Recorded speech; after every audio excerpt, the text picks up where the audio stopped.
bonjour tout le monde, j'espère que ça va bien. Ici Sébastien de Diostop Disquaire. Comme vous pouvez le voir aujourd'hui, on n'est pas dans ma boutique. J'ai décidé de vous faire une petite vidéo sur ma collection personnelle.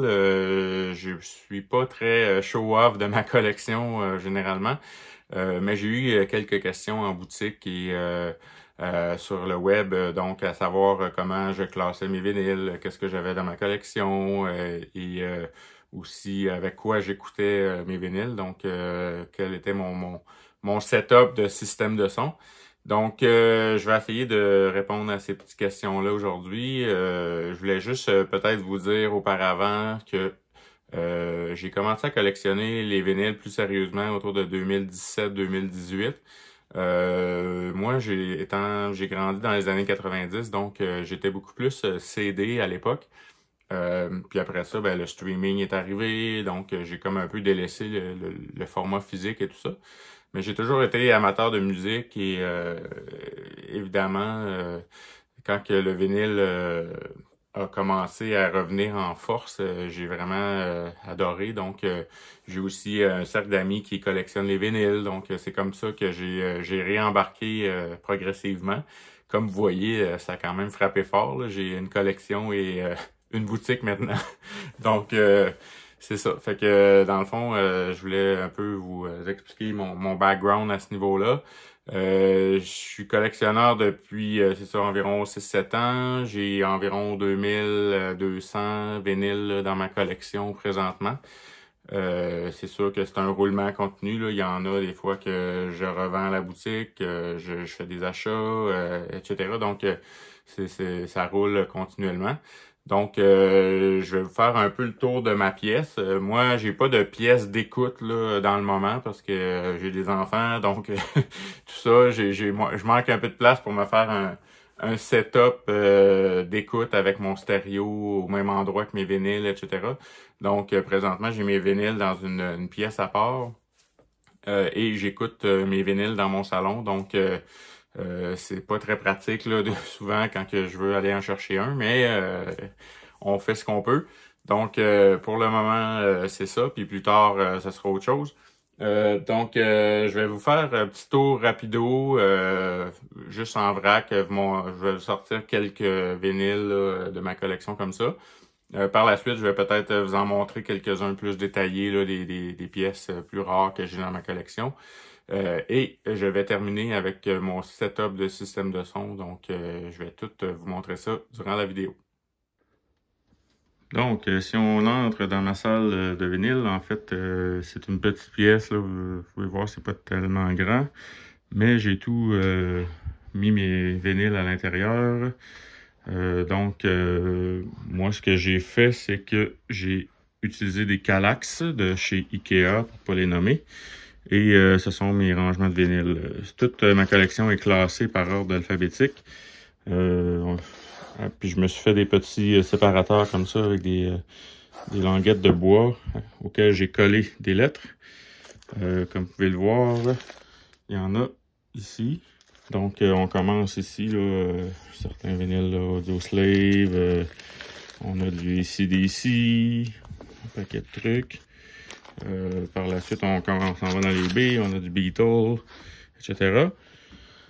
Et puis, par terre, j'ai quelques crêtes remplies de disques que j'ai pas eu encore le temps d'écouter. J'ai plusieurs trucs intéressants là-dedans. Il y en a certains qui doivent être classés dans mes bibliothèques, mais j'ai pas eu le temps de le faire encore. Donc, projet à venir. Et on continue, dans le fond, tout ici, ça continue. Ici, on y rentre dans les C. Donc, on a plusieurs albums, là. Counting Crows, City and Colour, Clapton, Cream, etc. Donc, c'est un peu la façon que je fonctionne pour ma collection. Donc, Elvis. J'ai pas classé ma collection par style, j'aurais pu, mais j'ai classé vraiment par ordre alphabétique. Donc on a autant du francophone, de l'anglophone, à l'intérieur. J'ai environ 95% d'anglophones. Et puis, c'est ça. Présentement, j'ai autour de 2200 vinyles dans ma collection. Donc, c'est toujours en roulement. J'ai des trucs que j'écoute, des trucs que j'écoute moins. Donc, je fais le tour. On me demande aussi souvent quel artiste je collectionne le plus. Donc, il y en a quelques-uns. Pour ma part, l'artiste que je collectionne le plus, c'est vraiment Neil Young. Juste pour vous pour vous montrer un petit peu là, ma collection de Neil. Neil Young, ça commence ici. Et ça va jusque ici. Donc, si on peut voir de Y à Z, c'est pas mal tout de Neil Young. Je crois que j'ai autour d'une centaine d'albums de Neil Young, là, 115 autour d'eux.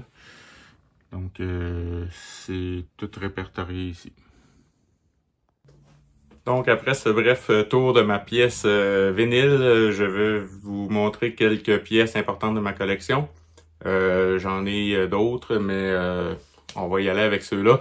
Donc, pour commencer, j'irai avec une belle pièce ici qui s'appelle de Jerry Cantrell, Bogey Depot. Donc, c'est un album, l'original date de 98. J'ai pas réussi à mettre la main sur un original, malheureusement, mais j'ai quand même une réédition qui est quand même assez rare. Une petite réédition avec un vinyle de couleur comme ça ici, donc vraiment très cool. Pour ceux qui ne connaissent pas Jerry Cantrell est le guitariste de Alice in Chains. Donc, très très bon artiste, encore actif aujourd'hui avec son projet solo Jerry Cantrell et aussi avec Alice in Chains. Donc, moi j'aime beaucoup ce guitariste-là. En parlant d'Alice in Chains, une belle pièce dans ma collection, c'est Jars of Fly, version originale. Donc, il y a beaucoup de rééditions, de bootlegs qui ont été faits de cet album-là. Surtout des bootlegs parce que la réédition s'en vient le mois prochain, à la fin du mois de mars en fait. Donc pour ceux qui ne savaient pas, vous pourrez vous procurer cet album-là en magasin sous peu.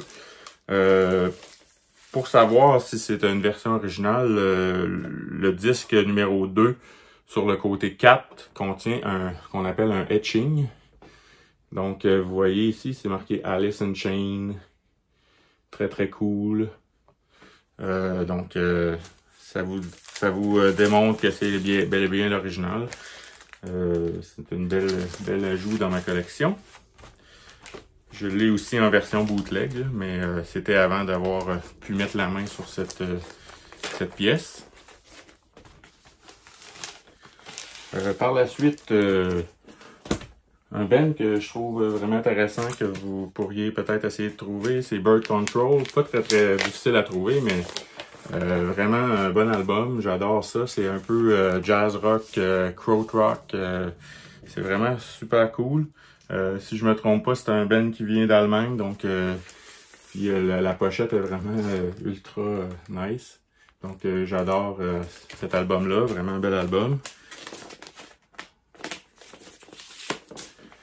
On poursuit avec un de mes bands préférés des années 90. En fait, je parle des Cranberries. Donc ici, on a The Faithful Departed version originale. La version originale était sous un vinyle jaune. Je vais essayer de le sortir pour vous montrer. Fait que ça, c'est la version originale. Et puis, cette année, cet album-là a été réédité. Donc, plus facile à trouver maintenant pour vous. Pour vous montrer la différence, en fait, ça c'est l'original et ça c'est la version rééditée. Donc, j'aime beaucoup le jeu avec la photo. C'est vraiment très cool. Fait que c'est plus facile à trouver maintenant. Super album. Par la suite, on reste avec les Cranberries. Un autre album que j'adore des Cranberries, peut-être un peu moins connu. C'est l'album Something Else. En fait, c'est un album acoustique des Cranberries. Ils reprennent tous leurs grands succès. On a Zombie, When You're Gone, etc. Donc, tout est là-dessus. Vraiment un super album, un peu difficile à trouver malheureusement aujourd'hui, mais en vinyle mauve, vraiment très cool. Donc ça c'est une autre belle petite pièce dans ma collection.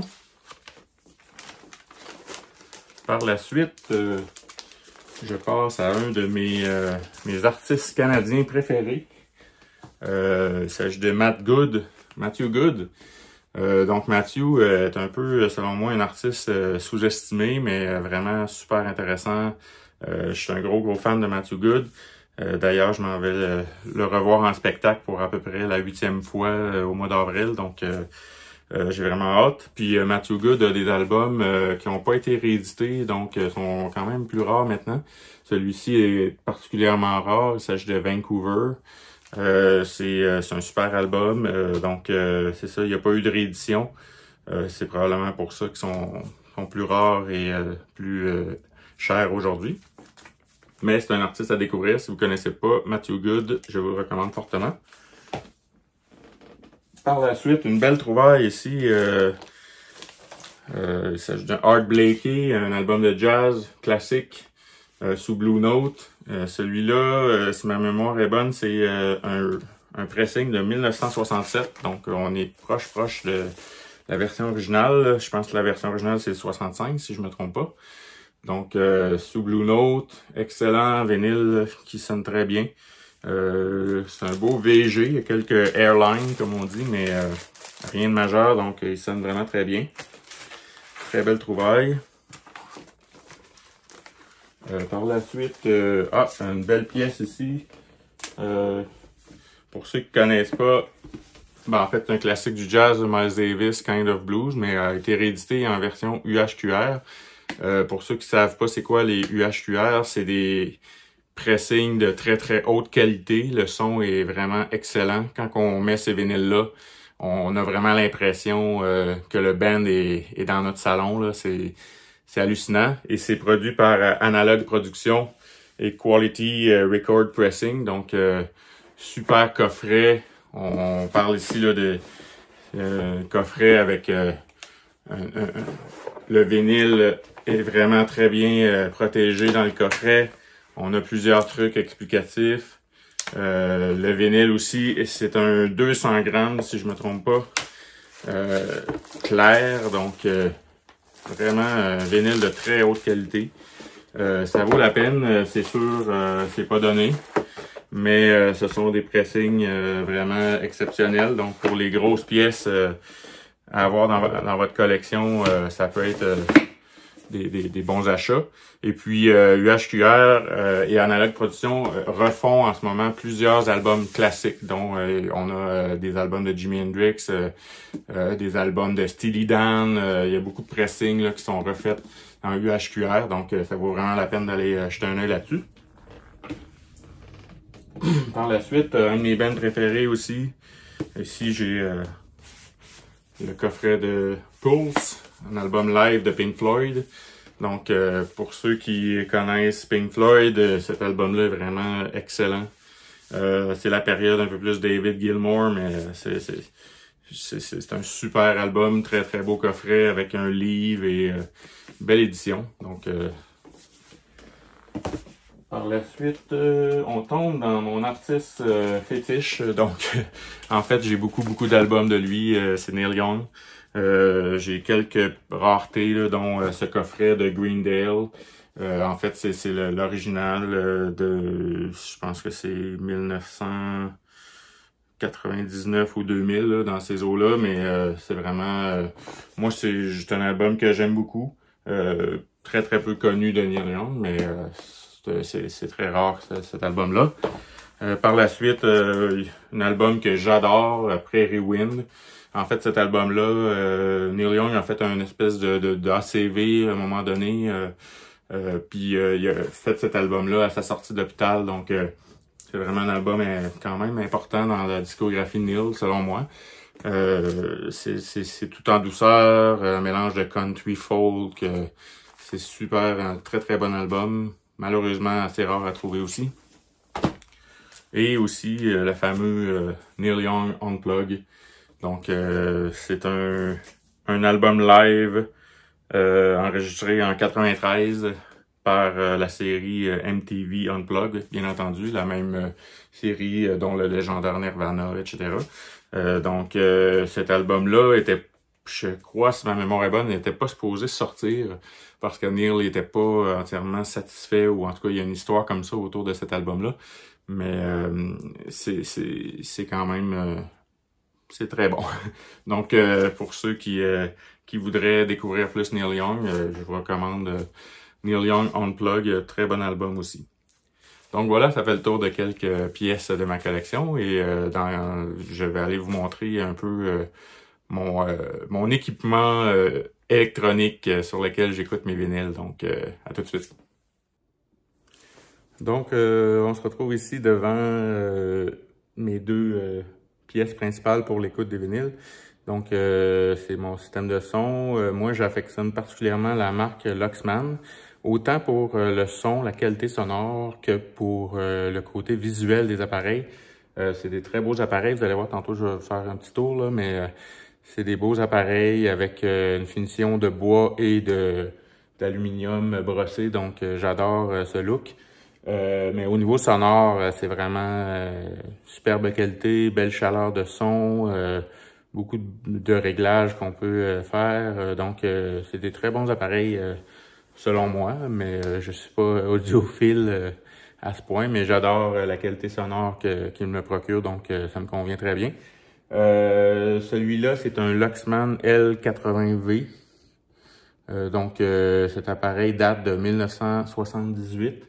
Je l'ai fait refaire il y a quelques années là, au niveau des composantes pour vérifier, voir il y avait certaines composantes qui devaient être mises à jour, donc il a été revérifié par un technicien. Et par la suite, on a ici le Luxman L30 qui date de 1976, autour de.